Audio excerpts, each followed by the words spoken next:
So now you're by yourself now as the father of the house, the man of the house, and your wife is now 3,000 miles, almost 3,000 miles away, the other side of the coast. You have a daughter, two twins, teenagers, all in the house here. You have your own business. Kim's, I'm assuming, has some sort of disability at that point, income to come in. Yeah. Obviously that's not enough to cover bills, but you're working, your business is over there doing well. That's to cover the bills, but you have all this stuff now. Let alone the fact that you have your wife, that it's going to be hard in the marriage. There's no playbook for this. There's no playbook for this where your wife's away. You have kids to take care of, feed, cook, clean the house, make sure they get to their games, make sure that their stuff's paid and everything else. But then you also got your wife over there battling stage 4 cancer. How hard was it on you personally? And then the kids knowing that their mom is 3,000 miles away. I know there's phone calls is one thing. You could call anybody you want and you know that they're there. But the physical touch of your wife and then your kids' physical touch of their mom, there's something to be said about that. How disruptive was it for you, and what was the adjustment period like at that point? Well, first, I think you started it saying that I was alone or by myself. I was far from being by myself. But I'm saying at night. You know what I mean? Let's be honest here. At nights, I can remember it like when you're with somebody for a long period of time, and I could look at it almost like almost similar to a divorce. You talk to someone every single day of your life from what she told me, 14, 15 you guys were friends? Right about there, 15, something like that. You met each other all the way through until all of a sudden now. I met her when I was 12. She met me when she was 15. Oh, she older than you? No. Oh, I see what you're saying. Good point, John. Good point. So I'm saying for you, or why I make it almost like a divorce is like you talk from for so long that it stops. Okay. So that at night, and I'm not saying you didn't talk to her at night, but like at night, this is a whole new thing for you. Your wife of X amount of years is there, and now she's gone. She's not there at night. Yeah, it was really difficult, but it worked itself out. And we didn't talk a lot in the beginning, just with the time difference. And she wasn't well. Mm-hmm. For her to talk was a chore. Remember, they put the permacath in. She was having procedures done. Like, she was exhausted. So the what she could talk at night, that was for the kids. And then I would, we give it a little bit, but I didn't need to talk to her for that. I needed the kids to talk to her. That I got my joy out of seeing the kids talk to her, and I knew my time would come. And as she got better, we were able to talk more. But in the beginning, no, we didn't. We didn't get to talk a whole lot. I talked to her mom a lot. Who was out there. Like, she kept me updated with everything. So I wasn't clueless. I was very much involved mentally with that. I go to sleep. I was exhausted, man. Yeah, mom's work is hard. I know. Mom's jobs are tough. Oh God, man. it is. It is. I mean, I can tell you that it's not. When they say, "Oh, I'm a stay-at-home mom," I'm like, not me. I'm saying if someone says like, take Jess Hartman, they stay-at-home mom, and that's a hard job. I see. She got 4 kids, and they're all young, but still, it is a hard job. You were saying that you had help. So much help. Everybody's important. Everybody's important. But who was at the forefront that you could say that you maybe that you haven't really said, hey, this person was, and that doesn't know, or he or she doesn't know, but that person was there from, and again, everybody's important. We don't want to leave anybody out. So many. And obviously you can't sit here and name people. No. But just my family, and my family means like Kim's family. Like, yeah. They were just so present. Her closest friends, like, I had a lot of help in that regard. Like, the kids, I don't get home from work till so 4 or 5, 6, whenever. I didn't have to worry about the kids. They were somewhere. They were at a friend's house. They were at a cousin's house, and to know that I had that was very comforting. Right. You know, and then on the days that I got out of work earlier, you know, I could get him from school, and that was great. But the days I couldn't, I didn't have to worry about it. You know, they'd give him snacks. They'd, my goodness, I'm sure they had clothes there they could change into because they were there so much. Right. And that was, so that time period was the whole 17 weeks. Was it 17 weeks? 16, August 28th to December 6th. Okay, and she, okay, that's right. She did come home She for came the home holiday. the day before Lily's birthday. Left on the boy's birthday, came home the day before Lily's birthday. Okay, so she came home. I didn't see her. Well, how was the trip coming home there? Like the first time you saw her coming out, did she look better? Did she look different? Did she? You know, that's actually a good question. I'm glad you asked that because it was the first time I hugged her probably since somewhere in the middle of July where I didn't feel like I was hugging a cancer patient. Okay. And that was the best feeling. Yeah. You know, she was still skinny, but I mean, I could hug She her. was never big. No, but she was always muscular. Yeah. Really, really muscular. And I could hug her. I didn't like, I could hug, like I felt her. And then it was the first time I squeezed. Okay. And probably in the middle of July, you know, it was what a wonderful to know. I was like, wow, it's working, man. Mm-hmm. You know, that's it, the happiness that she was living now, right, and doing so well overtook the emotion of I'm so glad she's home, because like I was like, all the things we've done, everything we sacrificed, I was like, it's freaking working. Right. Now, there was one other point here I want to make on that before we go to that. Oh, okay. So one of the things during the C word, the pandemic, they said that the touch of a human is very important and vital when someone's going through situations like this, which they claim is why a lot of people weren't doing well, because they weren't allowed to see their family, they weren't to do that. What was it like seeing your kids actually hug either mother, your wife, for the first time? What did you feel? What was that energy you felt from them seeing that? Because I could see what it's like if it was in my situation. Joy. But is it relief? Yeah, that was the next word coming out. Relief. It's things felt right. You know, normalcy. It was a lot of emotions going through. And again, you know, you have kids. You know, to see your kids happy, it's more happy than your own happy. You know, I felt better watching them interact and doing those things than myself, because they needed it so bad. Kim needed it so bad, and to see that was just wonderful experience, an experience that I wouldn't give back. You know, Kim and I have talked about this quite recently, you know, before she just went back out. And I'm not trying to be the super positive person, but you try to take the positives out and everything. And I said, Kim, if we had to do this all over again and it's never happened, would you change it? You know, would you change it? Would you make it go away? And she stopped and she looked at me and she said, if I come out of this healthy, no. And she asked me, and I said the same thing. No, I wouldn't change this for the world. What we've learned about life, our friends, our family, the strength that I've seen in her, the strength I've seen in my daughter. Yeah. It's the way she stepped up. Yeah, man, she was like, all right, Dad, let's go. Yeah. You know, she did. If I was sad, if I was down and I was like getting a funk, she wouldn't let me. Like, well, you got dishes to do. I wash you dry. Yeah. You know, and she was just a complete rock star in this whole, all the kids were. They were so uplifting for me. We all worked together.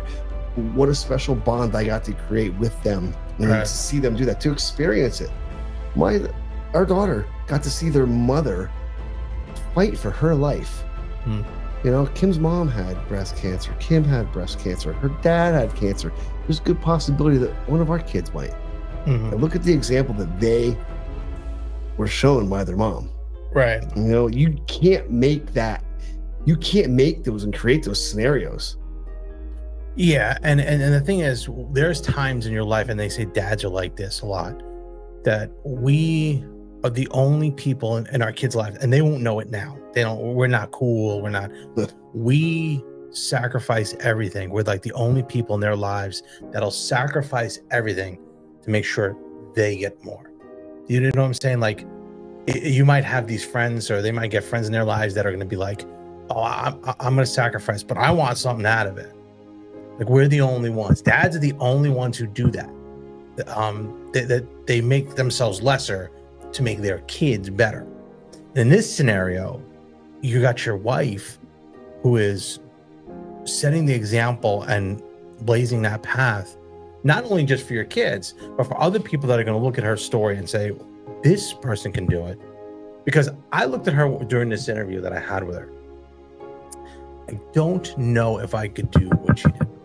And I'll tell you why. Because I don't want to feel like a burden. You know what I mean? I think I would feel like a burden. She didn't. She was like, no, I'm going to battle this. I'm going to do this. I don't know. I'm be honest with you. I might have quit.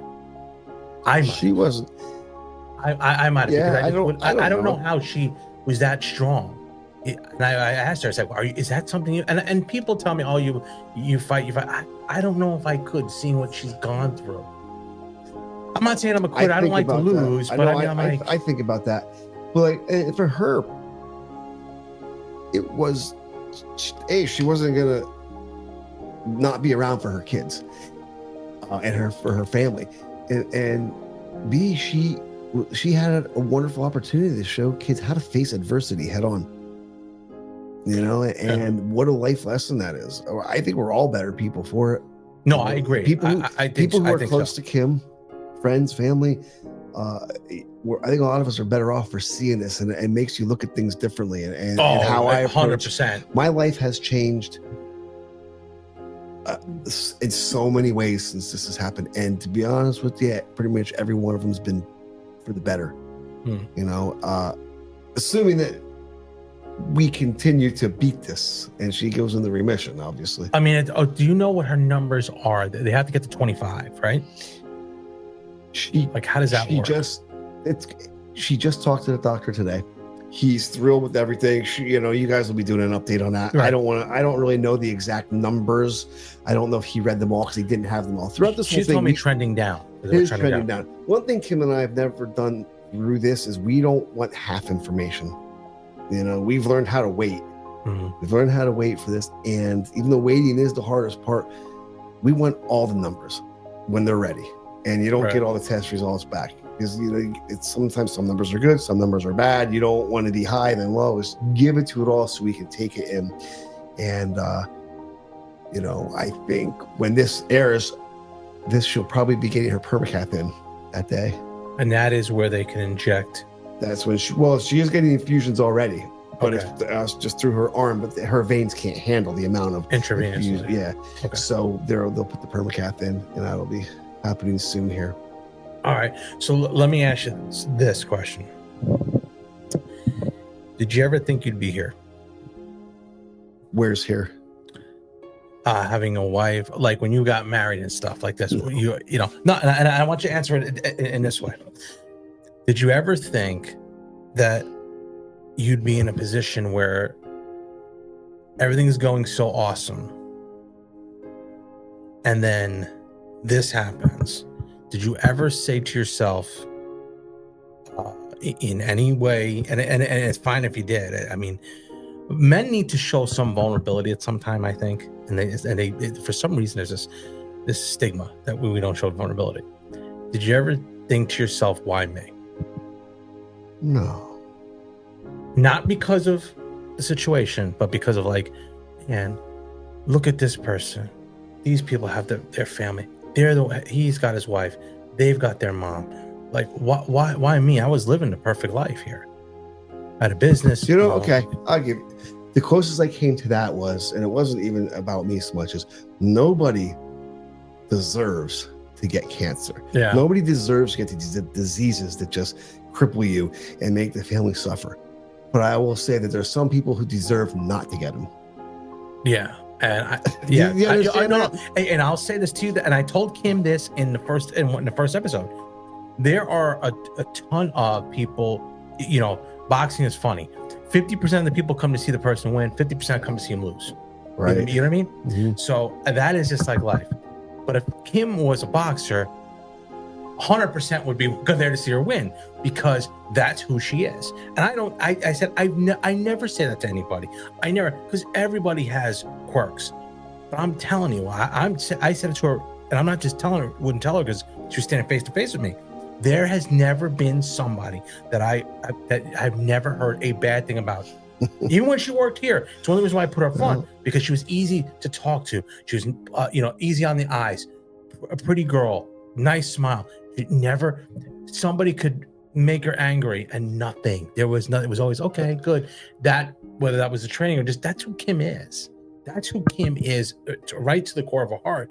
Which again, why for me, I was like, how the hell did this happen here? That was my why her. I guess I don't know. That's just me. Well, I've joked with Kim, and even when I saw the podcast and you said that about her, I'm like, yeah, probably the only person who ever said a bad thing about you was me, and that's because I'm married to you. Well, but again, the closest people to you, the ones that they get the brunt of the shit. Yeah, I don't know, man. When you go through something like this, it happens so fast that you almost don't have time. It's like, what's next? What's next? What's next? I can really say we never thought about like, why me? Because you just didn't have time. It was so major. You had to focus on what are we going to do so we can keep as much normalcy in our lives as we can. How are we going to deal with this with the kids? How are we going to deal with our family? How are we going to keep you comfortable? How are we going to change our lifestyle? Mm-hmm. Those are the thoughts we had. Okay, so now go to the kids real quick. Lily's oldest. You got Jack and Jet, twins. 12. Lily's 15, the boys are 12. Okay.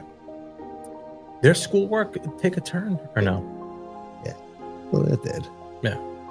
And I think it did. And I'll tell you why too, because I came from a product of a broken family. I had good grades up to when that happened. And then I totally went haywire. But that's because there was no dad in the house. There was zero structure. That's why I think you got to give some credit to you for stepping into the role that you had. You're still the dad. You're still the man of the house. So I don't want that to go unnoticed, out of this whole thing. Well, and with that, it did in the beginning, but then we pulled it together. Mm-hmm. Lily still made honor roll. Right. The boys still, they did as well as they should have done, and in Jet's case, he actually exceeded expectations, right, of where we thought he would be. So to say that it affected him, it did, but we brought it together. We brought it around. They just, in the beginning, life was so strange. Life was so different that they were, from every routine they had was with their mom, so they were dealing with that, and it affected them in school. But our teachers at Berwick, they're amazing. They would have direct contact with me. Some have my cell phone. Those who didn't, they would call me. They'd keep in touch, and they're like, "Hey, we see what's going on. We're going to be patient with them, and we're going to see them through that." And they did. So much credit to the teachers here in Berwick.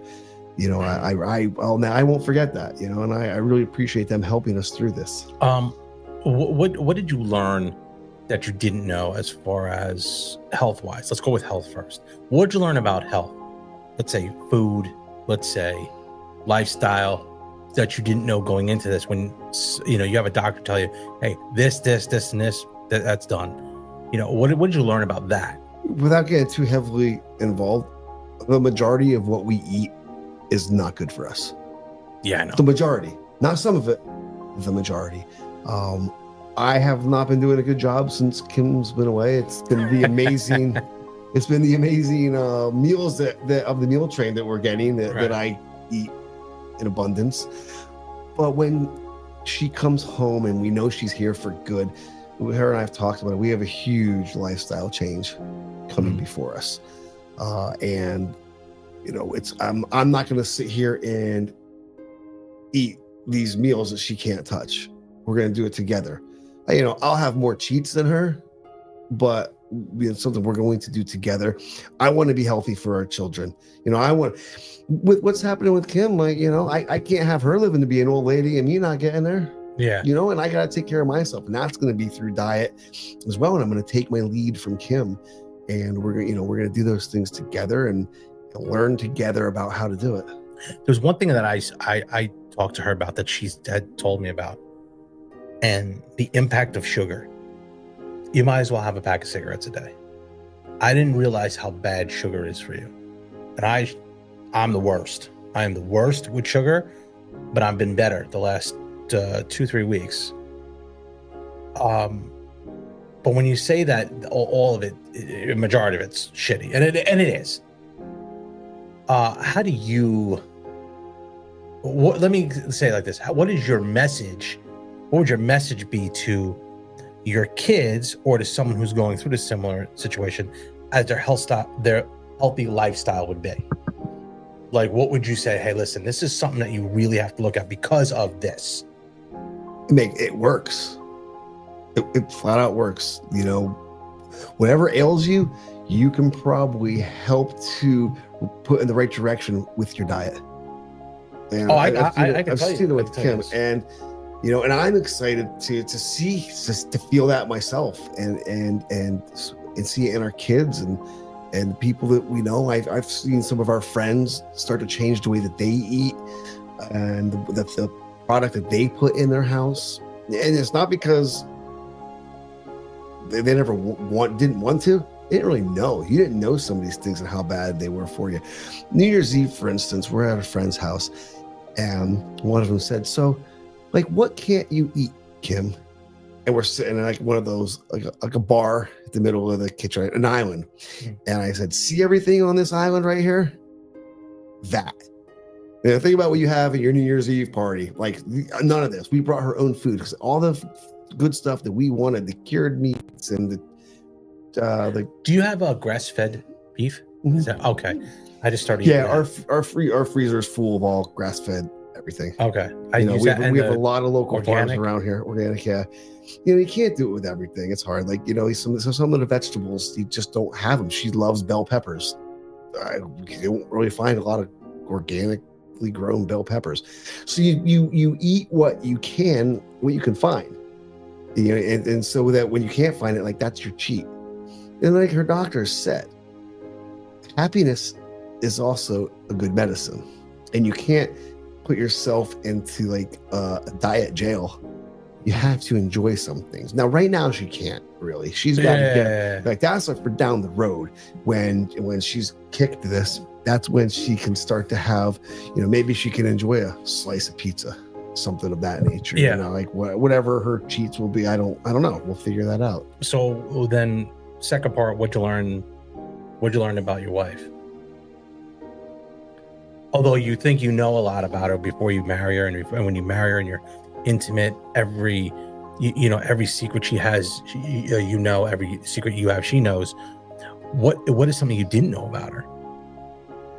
I don't know if it's some things I didn't know.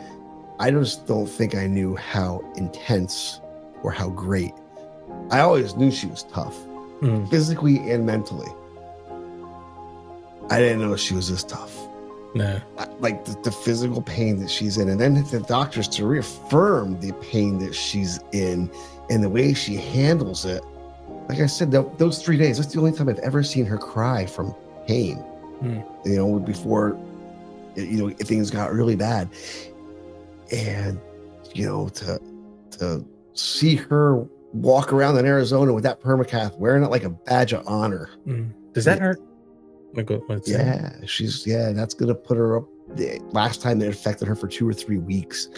She's already the injections hurt, or where they put it? Permacath. So she had a port from the first time she had the cancer, and then she had the permacath in, and they can't use the same spot, all the scar tissue, and it goes over the collarbone. Like, you can see the tube going over the collarbone. I don't know where they're going to put this next one I'm really interested to see. So, Okay, you can't put it in the same spot. no, don't ask me why. Okay. You know, another thing, and it's, I don't like to talk about a lot of the detail because I don't know why. You know, my answer is like, you know, they told us don't use plastic spatulas or spoons when you're cooking. Use wooden spoons. And you know, people have said, well, why? I'm like, well, I don't know, because they saved their life, and they told us to. So you stop asking, you stop asking why, and you start saying, okay, okay. Someone told me that about honey. Yeah, honey, you don't want to use. You don't want to use metal because it'll take something out of it, or some weird thing. The healthy nutrients or the things that help you. Yeah. Okay. And like even with her medical treatments all the way through, it was really interesting. I got my updates on how she was doing with the medical stuff and where her numbers were and how she was feeling with that stuff through my brothers. Because when Kim and I talked, we wanted to talk about life. We wanted to feel a little bit of normal. We talked about the kids' school, the kids' sports. We talked about how things were going at the house. Just, you know, here normal flows of life. You know, we didn't want to talk about all the other things because I didn't care. It's that I wanted to fill her in on the things that made her happy, and I can get that information from other people who are getting it. All right, what did you learn about you? That I can change in ways I didn't think I could. How? You know, I used to joke like, you know, call me Nike because just do it. You know, like when she laughed, like just do it. She did it, you do it.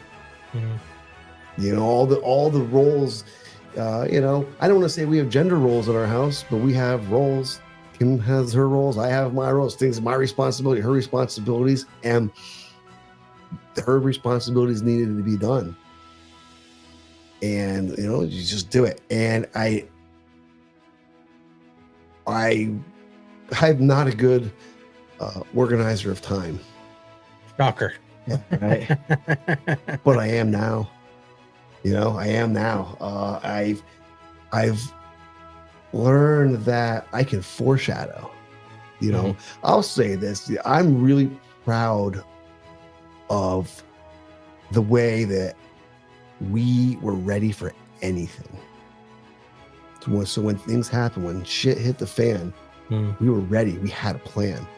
No matter which direction we went, we had a plan on which way we were going to go. And I'm more of a, yeah, man, let's just see how it rolls. We'll, you know, I don't like to make plans. I like to fly by the seat of my pants.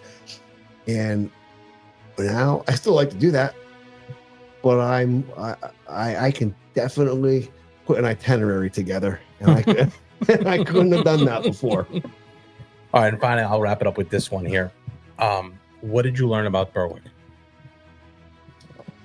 Berwick in general, and your friends. Well, you know, kind of like what I learned about Kim. I didn't learn anything new. I just didn't realize how amazing the things I knew were. Like I knew Berwick was great. I didn't know it was this great. I knew Berwick took care of its own, not to this level.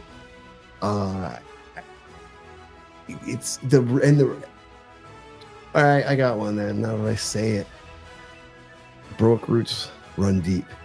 And there's people who haven't been in Berwick since probably 1994 or 1995 when they graduated that rose to the occasion.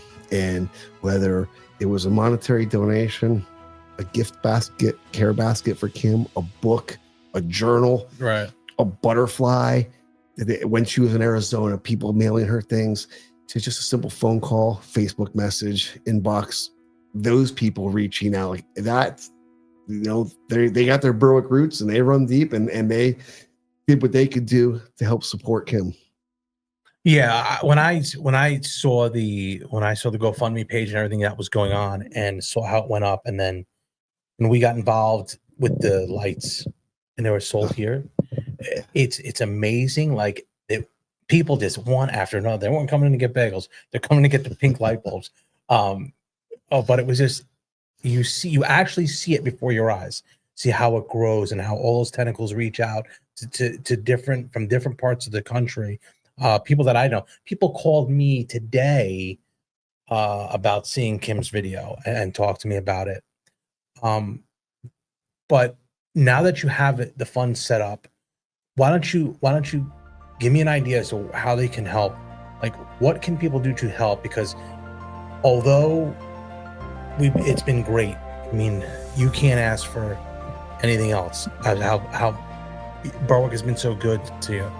The job isn't complete yet. She has to get this treatment. She has to go. She's already gone. She's there. You know, we're in. You know, you're in. You're all in. You got your chips all on the table. How can they help? What can they do? What do you have coming up lined up for us to help out? Well, I know people have some fundraisers lined up. People just kind of have been coming to us and say, I want to do this, I want to help, I want to do this. Mm-hmm. And that's been truly amazing. You know, it was hard to accept at first, George. Mm-hmm. It really, really was. It. And then I realized, it just hit me like, we don't make it if we don't. So, you know, be humbled, Jonathan. Be humbled and accept the help. It's hard to do. Accept it, real hard. And you know, I don't sit here. I feel like I'm out of ass. You know, I feel like I get it. There's a GoFundMe page, and you know, just money. Like, we don't know. I don't know if even what we have here. Like, they gave us a number, but last time the number they gave us, you know, doubled. The initial number that they gave us, we ended up doubling in cost for everything because of how bad they found out her cancer was. So even now, like, you know, we have a number in mind that they said to shoot for, but you know, there's always other procedures that they could do. So yeah, if you can help pray too. You know, it's another thing. That's where I've changed. Is I was very wishy-washy. Well, you could almost say I denounced my religion, you know, and I go to church. You're out of your mind. I'm not going to church. I pray like now. Again, I pray, and I never thought there'd be a time in my life that I would pray, and it wasn't immediately. This just happened recently. You know, I didn't start praying because I felt like I couldn't pray. I actually had a conversation, and if he's listening, I don't want to say your name, but you know, it was you and your wife, and you know who you are. And I called you, and I said, I don't feel as if I can pray. Like, oh, look at you, you need me now. Yeah. Right. But I think honestly, there's forgiveness. There's that's a whole other topic, and people don't want to hear all about that. But now I do pray. You know, I pray, and it's not all ask, it's pray. And I now have a relationship with God that I didn't have 2 months ago, 3 months ago. I don't know time frame, but that's makes me feel good. All right. So with that being said, this will be the last one then, instead of that one. What have you realized about life? What about life? What have you learned about life in this whole ups and downs? And you know, being an entrepreneur, you have ups and downs, but this is real life. This is real. Life is difficult. Yeah, life's difficult. So do everything you can to make life less difficult. You ain't kidding. Get yourself prepared. You know, don't worry about the small stuff. You know, focus on the important stuff. Keep your family tight, your friends tight. Know who your friends are, you know, appreciate the circle that you have. Give your best effort. Like, all the cliches you want to put out there, they're true. They're there. They're said because they mean something, you know. In our family, we have a thing, love life. You know, I started that when our daughter was born. And it's kind of a motto that we've always tried to live by. And if you asked us, oh yeah, we love life, and that's how we would say we live, but we live that way now. And it's not because life is so precious it can be snatched away from you in a moment. It's just love life, man. It's such a wonderful gift we have. Use it the right way. Use it the right way, you know, and be grateful. Stay focused. Yeah.